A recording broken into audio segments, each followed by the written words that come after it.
বেশি মহব্বত করি কি করে না। মা আগুনে ঝাঁপ দিতে পারে কিন্তু সন্তানকে আগুনে ফালাইতে চায়। জানে মা পানির নিচে তলিয়ে যাচ্ছে, তারপরেও একজন মা তার সন্তানকে হাত দ্বারা উঁচু করে রাখে যে আমার সন্তানকে বাঁচাও।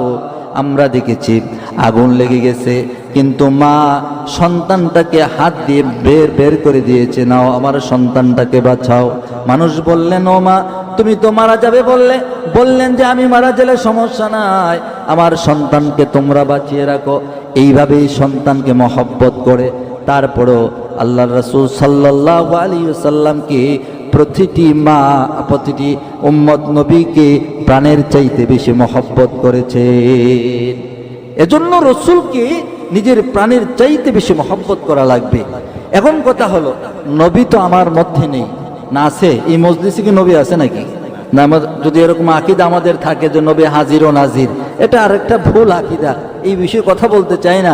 হাজির নাজির এটা আবার আল্লাহর গুণ, এই গুণ কোন মাখলুকের ক্ষেত্রে প্রযোজ্য না। তো আল্লাহ রাসূল সাল্লাল্লাহু আলাইহি সাল্লাম সাহাবীদের মতো সামনাসামনি নেই, কিন্তু নবীকে তো মহব্বত আমরা করি। কিভাবে করব?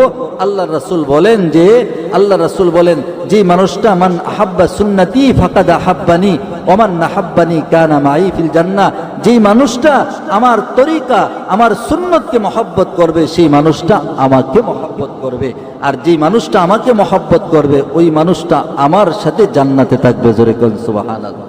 এজন্য সাহাবীকে বলছিলেন, মাতা সা ইয়া রাসূলুল্লাহ, ওগো নবী কিয়ামত কবে হবে?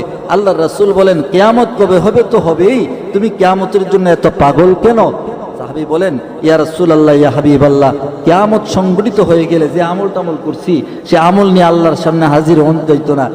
আল্লাহ রাসূল সাল্লাল্লাহু আলাইহি সাল্লামকে বললেন, ওগো আল্লাহর রাসূল, আমার মধ্যে একটা আমল আছে, সেই আমলটা হলো আমি আপনাকে আমার সন্তানের চাইতে বেশি মহব্বত করি, আমি আপনাকে আমার স্ত্রীর চাইতে বেশি মহব্বত করি, আমি আপনাকে পৃথিবীর সব কিছু থেকে মহব্বত করি। আল্লাহর রাসূল বলেন, আল মারউ মা মান নাহাব্বা, সাহাবী যার সাথে যার মহব্বত তার সাথে তার হাসর হবে। কাজী তোমার হাসর হবে আমার সাথে, টেনশনের কারণ নাই। এজন্য আমার আপনার সম্পর্ক কার সাথে থাকা দরকার? না জটওয়ালার সাথে থাকতে হইব, লাল সালুওয়ালার সাথে? এইগুলা বাদ দেন, রাসূল সাল্লাল্লাহু আলাইহি সাল্লামের সাথে সম্পর্ক থাকা লাগবে। পীর ধরা ভালো, আপনি পীর ধরবেন ঠিক আছে, ইসলাহের জন্য, তাজকিয়ার জন্য, আপনার সংশোধনের জন্য। এখন ডাক্তার দেখাবেন ভালো, হাতুড়ি ডাক্তার না। কথা কোন ঠিক না? ঠিক।